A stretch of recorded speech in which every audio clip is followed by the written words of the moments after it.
He's got running down the half guard. He reels it in at the 15. Cooper Kupp has the catch. The greatest D tackle ever right here. It's good. Mike Williams with the grab. Feeling fresh as hell. Chargers lead 29-28. The Trojans have won the Rose Bowl. There he goes. Kashmir Allen, 2 long receiving touchdowns, and now a kick return touchdown. This day belongs to Kaz. You're listening to the LA Football Podcast.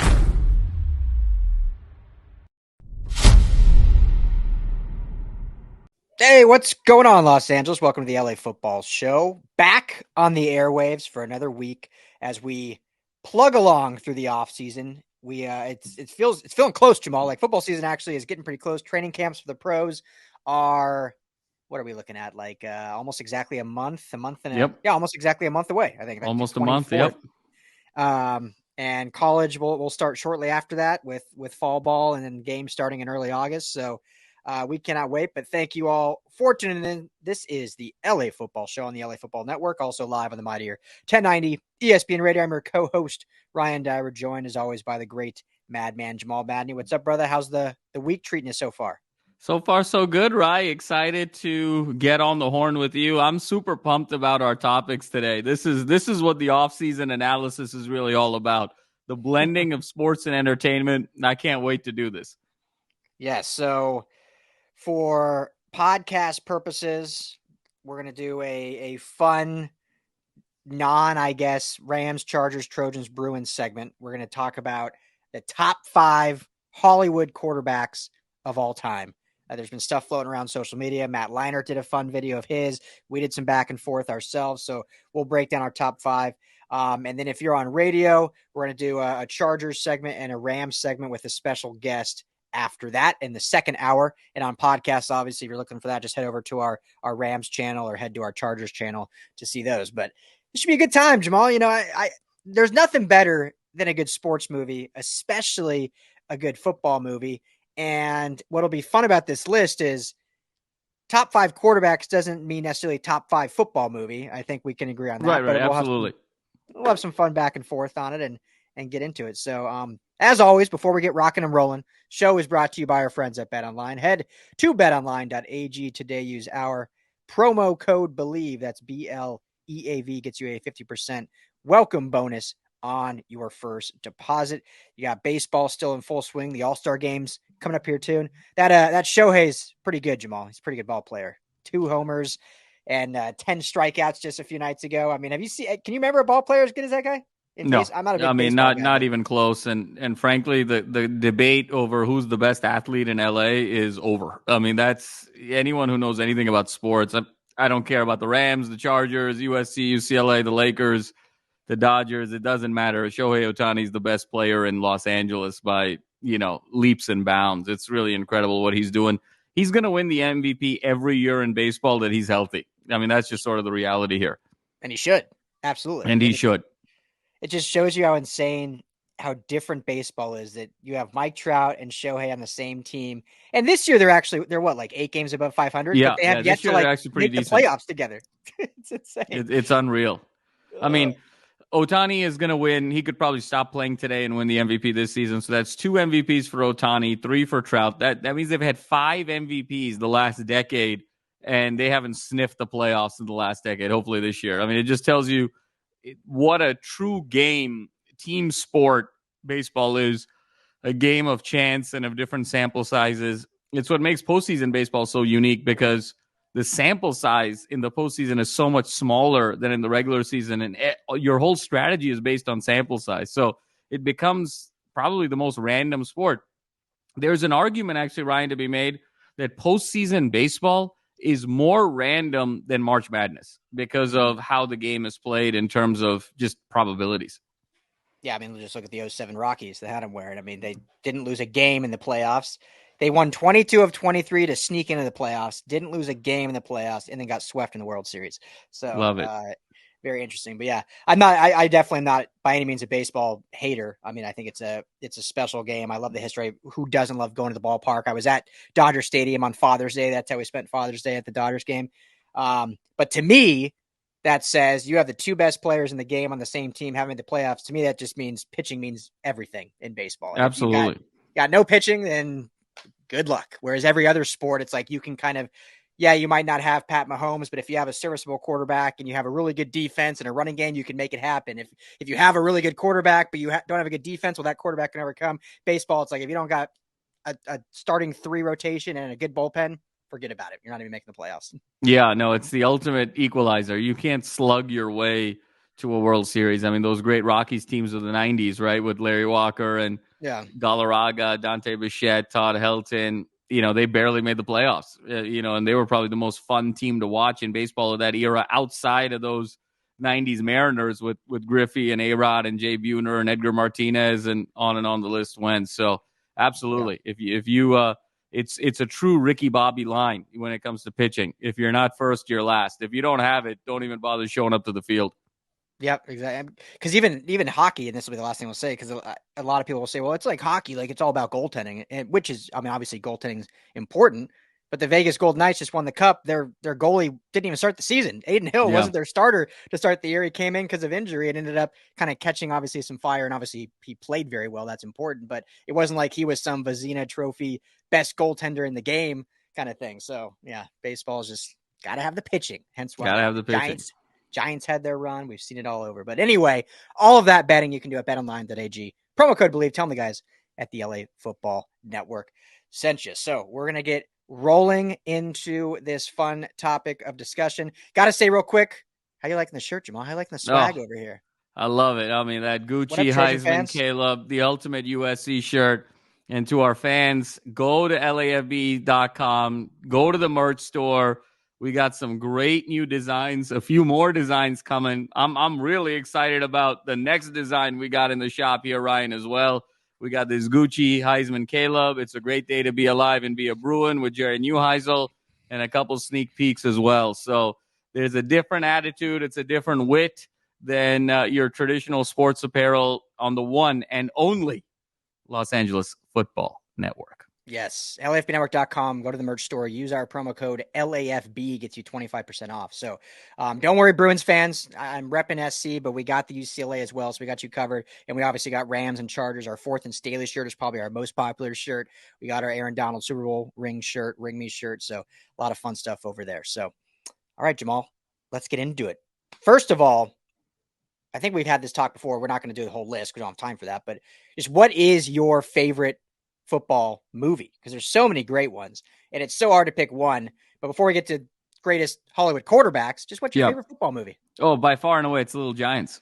That's the maybe we haven't had this conversation. That's the movie. I sort of grew up with. My two favorite sports movies growing up were The Little Giants and The Sandlot. And that was, I could watch Little Giants over and over again when I was growing up. I probably still can, between the ice box and Ed O'Neill with the gum and the whistle and just, Giants, Cowboys, and just all of those characters and all those kids. And then when John Madden and Emmitt Smith and Bruce Smith and, all those guys come right at the end, just a really special movie. So obviously the Little Giants, not to spoil it, none of their quarterbacks made my list, but that's to me the greatest football movie that I've ever watched, and I'm excited to kind of get into some of these QB characters here with Hollywood. How about yourself? Yeah, I mean I actually watched Little Giants like not too long ago. I can't remember if it's on Disney Plus or one of those, but I watched it like probably 2-3 months ago.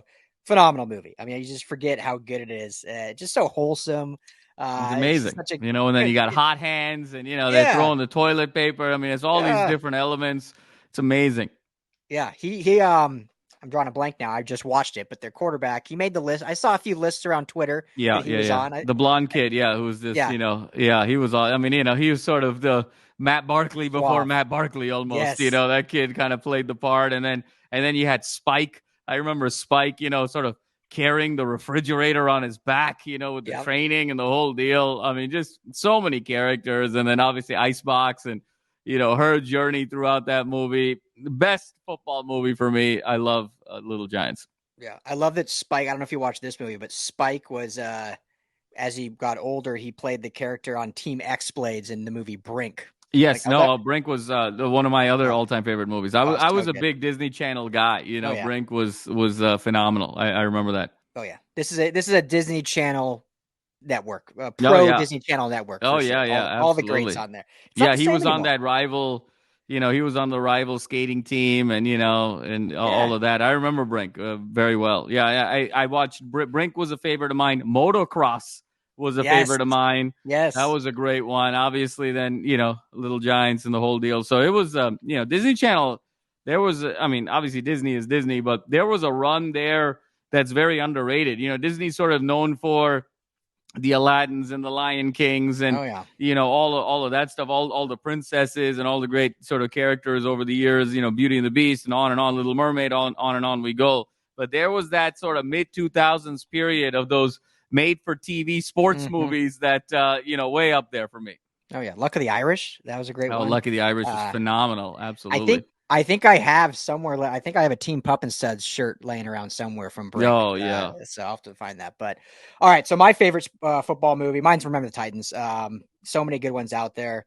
But Denzel, come on, it's fantastic. Denzel. It has everything. It has everything in it. It has the the culture and the American times and the embracing of brotherhood through it that they had to overcome.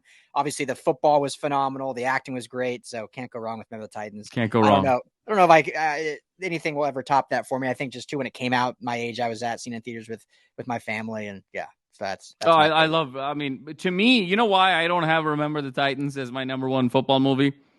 Because to me, it's not a football movie. It's a movie that was just a great work of art that happened to have football in it. And that's sort of how I think about it, because it really transcended football, race, American history, the dynamics of brotherhood, all of those nuanced relationships. And it just like Denzel could have easily just been a basketball coach and, they could have played basketball and it would have been just as great a movie. And so it was just such a profound film. And so, it's such a great movie that I actually don't even really think of it as a football movie. I think of it as a great movie where there happen to be, moments and elements and scenes of football. That's how revered that film is to me. Yeah, it's I think top 5 period film for me anyway. All right, so let's get into it. Top 5 Hollywood quarterbacks of all time. I'll toss it to you. Number 5, Jamal Madney. Who you got? So we kicked this topic off this week on Twitter. I think we had a ball with it. Rye, I'll be honest with you, I've changed my list like 5 times since then, but now I've sort of converged. I'm going to go number 5, Ronnie Sunshine Bass of, Remember the Titans. You dropped him a spot. I dropped him a spot. Yeah. So he's 5 for me. Lefty, Sunshine, California, the guitar. First time he steps on the field, he throws it 70 yards, a rocket. For me, just, an iconic character, top 5. The only reason I don't have him higher, Rye, because, he didn't have to throw that much. He was sort of an option quarterback. He was sort of pitching it left and right. So, for me, just an iconic character. But on the field, he was almost like Terry Bradshaw. He looked like a USC quarterback, but he kind of played like Terry Bradshaw in a sense where it was like, just don't screw the game up and make some timely throws. But, an iconic character for me. Yeah. I'll keep my mouth shut because I have him on my list. So I'll just wait till it gets to me for me to add to that. So my number 5 is Paul Crewe of The Longest Yard. And, there's 2 Paul Crews, depending if you want the original or the remake with Adam Sandler.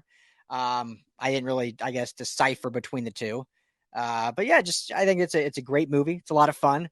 The way they come together and build a football team in jail and he has to go against the guards and rally the troops, if you will. And he's like, basically a forgotten quarterback that had a failed career. And then he gets to relive that glorious moment and overcome adversity. So Paul Crewe is a fun one.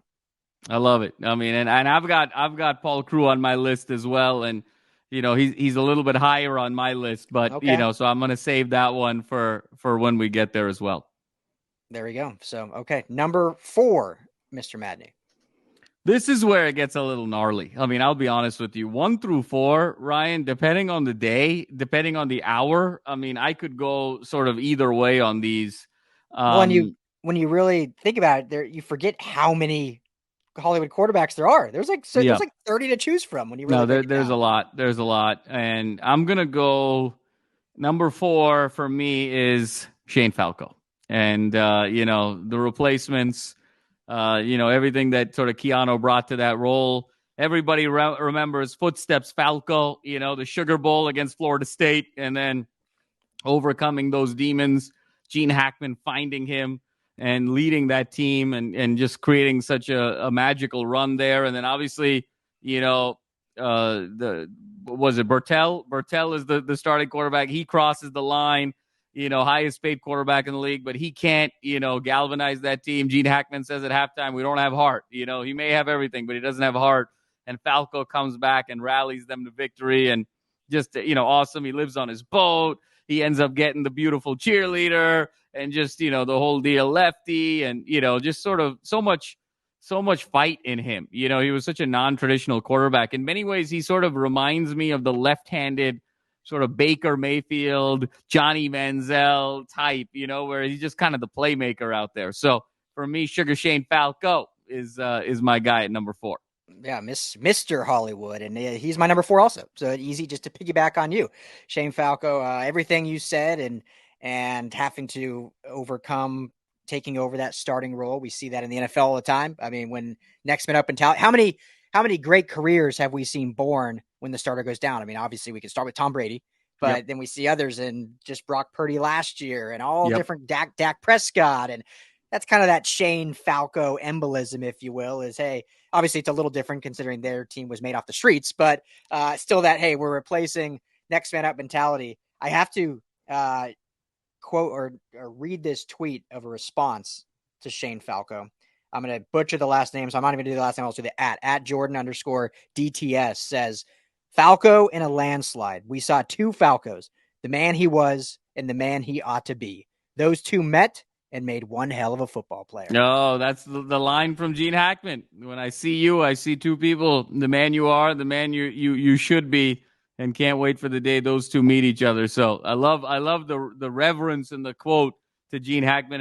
And I think what made that movie so great also was just the Gene Hackman-Falco relationship. And Hackman, with that hat, he reminds you of old school Tom Landry, and just, there was a depth there for sure. Gene Hackman's so great. How many football movies is Gene Hackman in? I mean, he's in like Gene Hackman 5 or is 6 by the himself. man. I mean, Gene Hackman is in everything that's good. I mean, it's unreal. Yeah, he's not in a bad film that I can think of. No. There's only probably 5 or so actors you can say that about, that everything they are in is gold, and he's one of them. So Gene Hackman to me and Robert Duvall are, kind of the 2 guys where it's like whatever they're in, it's going to be epic. And they have these sort of epic roles and the whole deal. I mean, one of the most underrated Gene Hackman films of all time is Enemy of the State, where he's the ex-CIA guy helping Will Smith. I mean, that movie's so good. My God. I mean, I can watch it right now. I mean, my goodness. I might, when we're done, I might throw that on. Absolutely. I haven't seen it in a while. That one is amazing. Yeah, he's so, for me, Robert Duvall, what a name shout out right there, name drop. That's a great one. For me, it's Harrison Ford. Like anything Harrison Ford touches, I'm all about. I know some people. Get off my plane. Air Force One. I mean, so good. The Fugitive. Oh, fantastic. Fugitive. I mean, absolutely. Did you guys watch? I can't remember if you and the wife watched this yet. Did you watch the new show Shrinking? No, not yet. Oh, you got on Apple Plus. Harrison Ford, Jason Segel. So did you guys watch Ted Lasso? So we got 2 episodes left. 2 episodes left of Ted Lasso. Okay. So we're on season 3, episode 9 right now. We haven't watched that one. That's the one we're on. So can't wait to see how it all shakes out. Love it. So we're getting off topic, but it doesn't matter. I just discovered this like 2 days ago. Roy Kent in Ted Lasso, the real person, obviously, wrote Shrinking. Like he was wrote Shrinking. That's creator, amazing. He was one of the creators and writers. So I only found out because I saw a story of him talking about how they got Harrison Ford to do it. And I was like, oh, so not only did he help write Ted Lasso and starred in it, but he also wrote Shrinking. Like, are we seeing the amazing?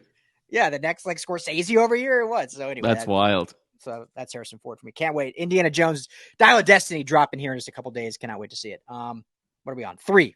Number 3 Hollywood quarterback Jamal Badney. You are up. Now I might get a little bit of heat for this one of maybe being too low, but I got some sort of reasons and whatnot. But I got to go with Johnny Moxon, Varsity Blues number 3 here. And I mean James Vanderbeek. This was sort of the signature performance, in my opinion, of his career. And just sort of leading this team. And again, you mentioned about.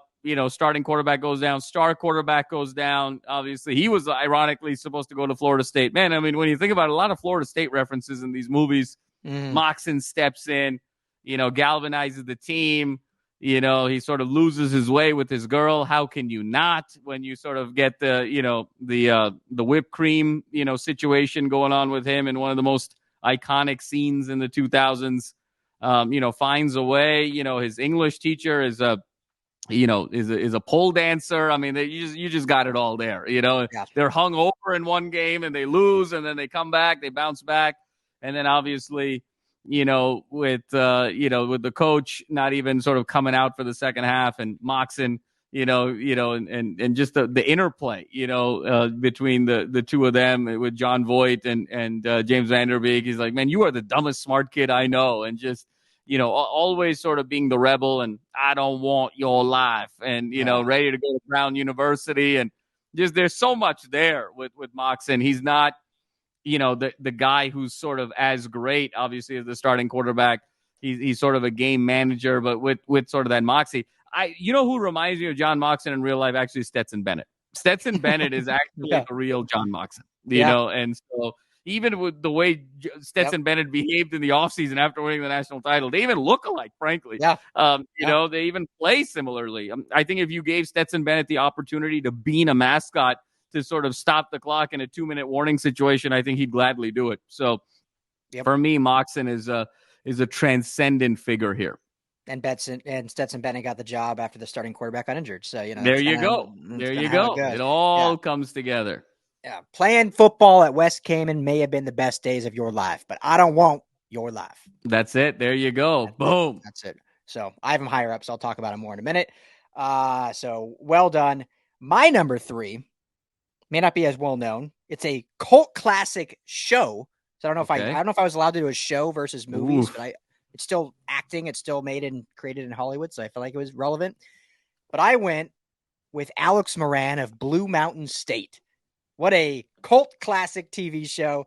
I want to say underappreciated, but the people that appreciate it absolutely love it. It's basically similar to like Days of Confused and Fast Times at Ridgemont High, where it's a cult classic. Like it's everyone that's seen it just talks about it all the time. Here's a fun stat for you, Jamal. Alex Moran, first 10,000-yard passer in Wyoming high school history before going on to Blue Mountain State, where he was the captain as a junior. Partying before football, but still had success on the field. Alex Moran, number 3, greatest. I love that. That's a connoisseur. That one is sort of Ryan hashtag if you know, you know. That's sort of one of those where if you're in it, I mean that's a connoisseur's pick right there. And frankly, the first quarterback on this list that arguably actually sort of did something meaningful on the field, for more than 3 games. I mean everyone up until this point we love them for who they are, but they either played 5 games or, were sort of game managers in a few scenarios and whatnot, won a state championship, but, where's sort of the hardware and the meat and the statistics. So I love that pick. That's a rare one. That's not one that's on many lists. Yeah. And, anyone that lives at the Goat House and then he ends up having a passing record. This is funny about the episode. He has a 7-touchdown passing record. And in the episode, they say previously held by John Elway. So apparently John Elway went to Blue Mountain State and held in that record. But that's also, frankly, that's probably the reason why I'm surprised actually he's not number 1 just for that, given the Broncos fan that you are. So, actually it's sort of kudos to Ryan Dyrud for the self-control for putting him at 3 with that reference. I mean, that really shows that you were objective and put a lot of thought into this list. Oh yeah. We're objective here at the LA Football Network. We're not just fanboys here. No. All right. Number 2, my friend. So this, for me, number 2 was someone we talked about. Let me just say really quick, I'm sorry, but it looks like if I'm doing my math right, both our 1 and 2 are completely different. So interesting. they were completely different. So sorry. Completely different. So my number 2, Rye, is Paul Crewe. And here's why. Okay. There's a body of work element here. Paul Crewe was an MVP. Paul Crewe had to be a recruiter. Paul Crewe, you basically had to sort of win the team over twice. And so, so many elements there. And it's the Adam Sandler version for me that just, puts it over the top. First of all, I mean, the guy dated Courtney Cox, so he gets points just off of that. Then he goes and crashes Courtney Cox's Bentley, during a live speed chase. Gets into the slammer, it's just amazing. But doesn't drop his beer while he does it, which is very, very impressive. And then, him and the warden, the battle there, and then him and the opposing quarterback and the respect that they got at the end. And then just everyone he had to sort of recruit.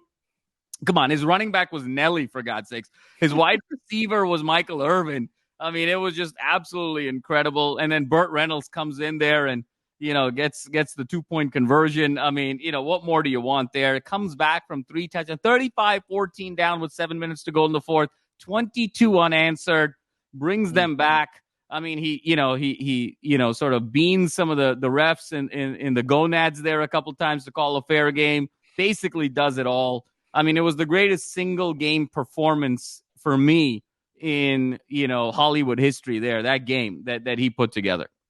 Yeah, I mean, you can't argue that. It was a Tom Brady level comeback. Absolutely. Going against Bill Romanowski and company on the guard side. No easy task to do with guys, some outside Stone of Cold Michael Steve Irvin. Austin Stone was the Cold, opposing running back. I mean, come on. That's Stone right. Cold Steve Austin's getting 10.8 yards per carry in the game, and then you got Romanowski with the linebackers. I mean, he's taking a pounding. The offensive line quits on him because he quit on them.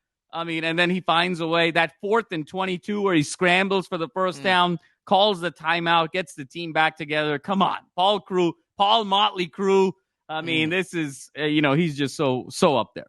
4th and 22. That was a hey diddle Ray Rice up the middle Chris Berman situation. There you go. And then Chris Berman calling the game. I know. I mean, that's. I mean, you literally you have it all there. I mean, it's absolutely incredible. It's cinematic beauty. Again, that's another movie I have not watched in quite some time. Need to put that on the queue to get that going. Sure. So great choice. I had him 5, but 2 is a rightful spot for him as well. So my number 2, which was your 5. So actually we just reversed. I had Sunshine Ronnie Bass as number 2. My reasoning for it, I think, is more, maybe this is where the bias comes in, Jamal. I tried not to, but just my love for the movie maybe made him a little higher. But I think in terms of when you have the unknown, someone that had to come in out of the realm of what they went through camp, right? They were all together. They had to go over the race issues. It was, Coach Herman Boone with the head coaching job. They go through camp, and here comes this California kid, shows up late to camp, doesn't really have the same camaraderie because he hasn't built that yet. And then he's riding the bench. I mean, he can't make the pitch. I can't make the pitch. And they already have their quarterback, right? They already got their quarterback that's going to lead them to the promised land. And so he's just thinking, all right, I'm just going to hang out and do yoga in the courtyard. All of a sudden, quarterback goes down. He's got to look after his 12 brothers and sisters out there and go make things happen. And the first play he calls is letting this mean linebacker through, where he makes a nice connection on the slant pattern and then flips the guy over his back, injuring the linebacker. And you have even the ref saying, from a quarterback, you kidding me, coach? Like, can't throw the flag. I mean, that set the tone for the rest of the movie right there. And it was Ronnie Bass. And then obviously we know the arm. We know what he's able to do, leading them to the state title. And then the last thing, Jamal, of why he's number 2 for me is on the last play of the game. And they get Rev back in there for I'm drawing a blank on the name of the play. I always love it. Backside George reverse, like your life depended on it. There it is. Yep, exactly. Rev with the play. And you got Sunshine Ronnie Bass flipping guys with the 3 lead blocks as a quarterback. You kidding me? As a quarterback, making those blocks down the sideline. Ronnie Bass, number 2, best Hollywood quarterback all time. Well, I mean, it was obviously Ronnie Bass, the ultimate gamer there. I mean, no question about it in terms of, I mean, how can you not love a quarterback that blocks? Right? I mean, it's just, he's in there, and it goes so contrary to the California yoga, easygoing lifestyle. and how he was able to just kind of come in there and kind of galvanize the team a little bit, and really special. I mean, a really special character. And, what's ironic is that he ended up announcing for ABC college football, Ronnie Bass. I mean, I grew up listening to Ronnie Bass. I mean, it was Ronnie Bass and Lynn Swann were the field reporters with ABC when you had the great, iconic Keith Jackson calling the games. And, so it just was full circle in that regard. Ronnie Bass, what a magical run, finishing with a state title, number 2 in the nation, and just everything that they went through. And, he was a guy who actually was the closest to Brady on this list, because it's, coming up big in the biggest moment, right? I mean, I think if you said who was maybe the most clutch guy on this list in a lot of ways, I mean, is it Paul Crewe or is it Ronnie Bass? You could even argue that it's Ronnie Bass, because every time they needed a big play, he sort of came through and did it in a unique number of ways. So, can't argue there about Sunshine Ronnie Bass. Yeah, and if I'm not mistaken, he played both ways. He ended up playing some cornerback also. He did. Yeah. On the back end of the season when needed. So, that's another. I'm going to watch that movie tonight, I think. This is just getting me fired up on football movies. For Jamal. sure. All right. We're down to the ones, the number ones. Jamal Madney, who you got? Number so one for Hollywood me, quarterback. Ryan, I mean, I think that there's sort of an element of everything here in terms of on the field play, off the field charisma, the relationship with the coach, the relationship with his teammates, and just everything coming together. For me, it's Steamin' Willie Beeman any given Sunday. I mean, just absolute. I mean, he's the GOAT of Hollywood quarterbacks to me. Al Pacino's your coach, for God's sakes. And if Al Pacino believes in you, enough said right there. I mean, and so the way he sort of comes in with the great legend going down, Shark, and then he comes in, leads them, sort of loses himself in the fame, and then has to sort of recenter, comes in for Shark in the playoff game, leads them to that victory, and then ends up becoming the franchise guy of the expansion team. So he ends up being a star of 2 different teams. He's the only guy on this list with his own endorsement deal, and so there's a lot to love about Steamin' Willie Beeman. LL Cool J was his running back. T.O. was his wide receiver. T.O. was his wide receiver. Yeah. And then, you got Al Pacino as your coach. I mean, Lawrence Taylor on defense. Taylor, come on. Get out of here. Talk about the team doctor who's corrupt and, with all his 25-year-old girlfriends and whatnot. And just that had it all. That had it all. I mean, Jesse Spano. Jesse Spano of Saved by the Bell was Al Pacino's side piece of that movie. That's all you need right there. I'm hooked right there. Come on. And then not to mention the iconic speech that gets him going. And I think what I love about Willie Beeman is he was inspired by that speech, the fingernails for that inch and the way we were. And just, how that kind of turned him from this guy who was all about him and a selfish player, because tough things happened to him. He was playing the wrong position. He got hurt. He saw the business side of the NFL very early and then had to turn it around and trust in his teammates. And then Cameron Diaz is the owner. And how good did Cameron Diaz look in that movie? That was the second best look Cameron Diaz had behind the mask. Cameron Diaz is your owner. Forget about it. It's all over. Willie Beeman had it all. He was kind of like the Troy Aikman of Hollywood movies, because he sort of had the whole infrastructure around him. It was sort of, you have Jimmy Johnson and Emmitt Smith and Michael Irvin and Jerry Jones, and you just have the whole ecosystem set up for success. And Willie Beeman was set up for success. And in many ways, being the quarterback of that team is sort of being the iconic quarterback. It's like being the quarterback of the Cowboys or quarterback of USC. So Steamin' Willie Beeman to me is the GOAT.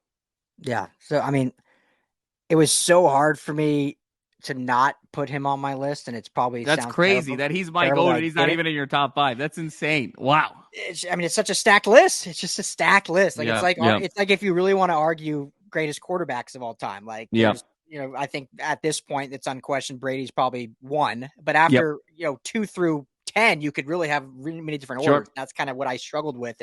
But Willie Beeman's so great, and what a great movie. I doubt there is a single high school across America that hasn't played that speech in a locker room at least once. I think I heard it 4 times a season when I played high school football. It's like anytime we were like up against the ropes, throw on the Al Pacino speech and all of a sudden we're fired up, or throw on Survivor, the song. So, yeah, I mean, it's so great. And everything you said and all the acting and what he had to go through. Who would be the modern NFL quarterback that is Willie Beeman? Is it Brock Purdy? Is that a fair comparison? Ooh, it's interesting. You know who I think is the modern Willie Beeman actually might be Lamar Jackson. Okay. I think I could see Lamar Jackson. But he started from day one, right? Well, I guess Flacco started for a few games. I mean, just in terms of style, I think stylistically as a playmaker and kind of throwing it deep and all of that. So style, I think Lamar Jackson is sort of Willie Beeman. And then I think situationally of sort of coming off the bench and then becoming a star, that's interesting. I think that there's actually a lot of Jalen Hurts to Willie Beeman, because if you think about how Jalen Hurts was drafted second round, but is he really the guy? We're not sure.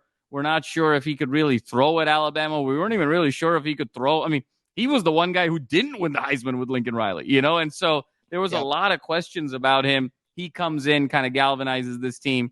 So I would say, situationally, it feels like Jalen Hurts.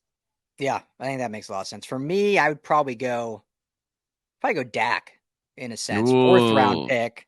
Yeah. America's team. Yep. That's spotlight. Fair. Romo goes down. He takes over, takes the world by that's storm. A great one. Yep. Everyone is like, Dak this, Dak that, MVP, Rookie of the Year.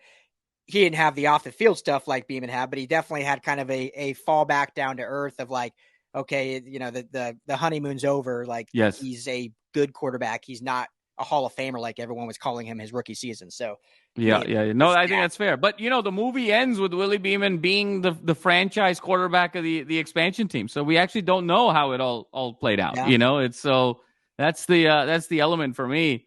And with Al Pacino as your coach and Willie Beeman as your quarterback, I mean, the sky's the limit here. It's like Pat Mahomes, Travis Kelce, watch out. I mean, it's just, you guys are playing for second. That's what's happening. So will there ever be a sequel? You think of any game? No, there shouldn't be. There shouldn't be. I agree. Let's put it that way. There shouldn't be.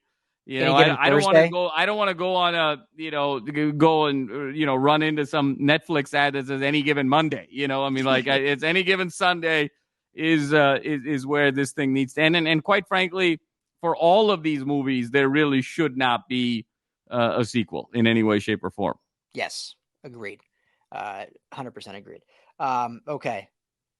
So last thing before I get to my one, and this is probably a hot take, but another actor that I love every one of his movies is the Shark, Dennis Quaid. I'm a big Dennis Quaid fan. Anything that Dennis Quaid is in to me is a great flick. Yeah, Dennis Quaid. And Dennis Quaid sort of finds a way to be in really great stuff. And he's so versatile. Like he can be the shark, but then he can kind of be the guy next door. I mean, he can be in rom-coms. He can be in, great sports movies. Dennis Quaid's versatility, deeply underrated in the annals of Hollywood history, for sure. Oh, yeah. I mean, you got Any Given Sunday. You got Parent Trap. Yep. You got The Rookie. The Rookie. Fantastic. Oh, man. The Rookie was amazing. Absolutely. Yeah. And then The Parent Trap, of course. Absolutely. Yeah. Now, Randy Quaid, that's in their story, but I love me some Dennis Quaid.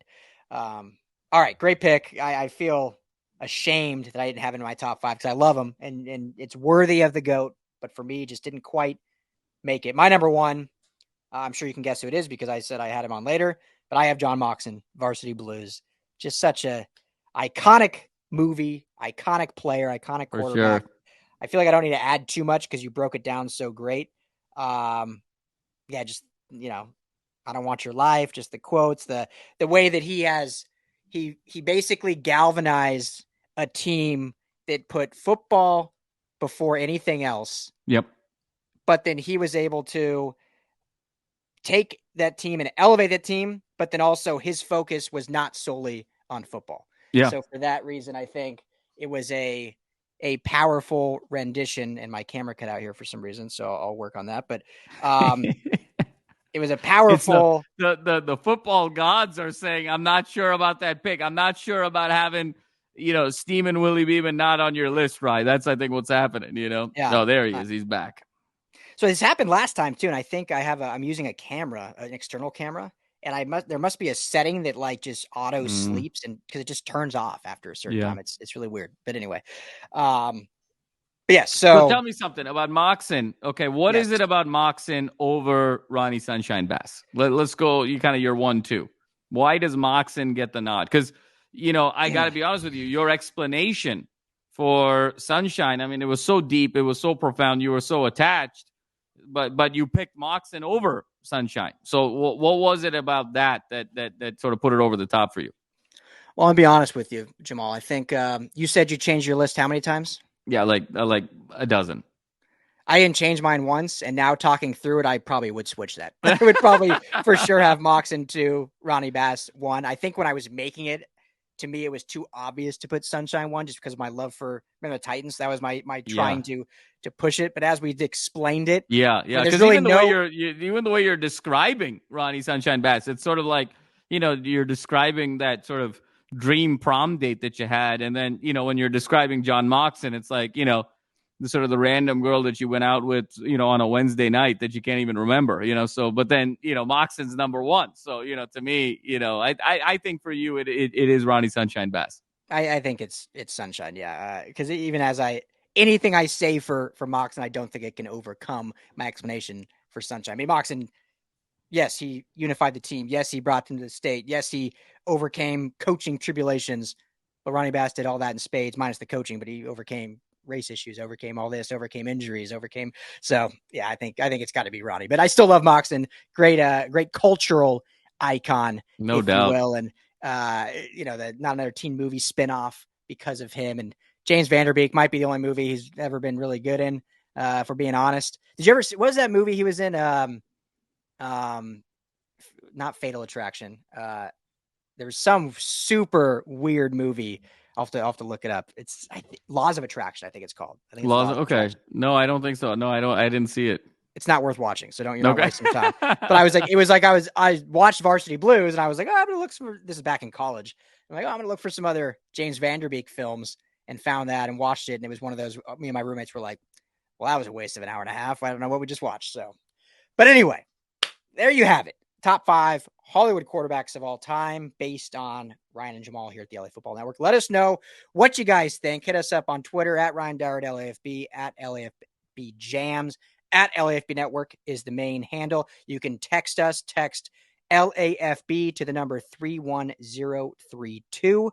Let us know your top 5, or just let us know your number 1 greatest Hollywood quarterback. Jamal, I think we'll have some good responses out there. Love to get some feedback from everyone. We'll put a poll up on the website also on LFBnetwork.com. So, my friend, anything else to add on this little segment before we move on? What a great sort of discussion here, Ryan. And, does it warrant the discussion of maybe greatest football player, Hollywood football player, greatest Hollywood athlete of all time? I mean, I think we can take this a number of different ways. But I think this was a great start to a deeply, deeply rich discussion. Very excited about the debates on Twitter. Please bring it on, and let's have a great dialogue here.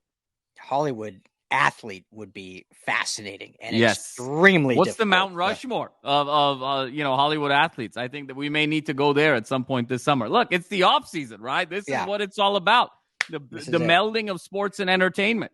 There's only so many times we can say that Caleb Williams went to Paris for a fashion show, or Ethan Garbers and Dante Moore battling it out, or Matt Stafford is, greasing the wheels, or Cooper Kupp is stretching the back. Let's have some fun here in the offseason. Exactly. I love it. So be on the lookout for that.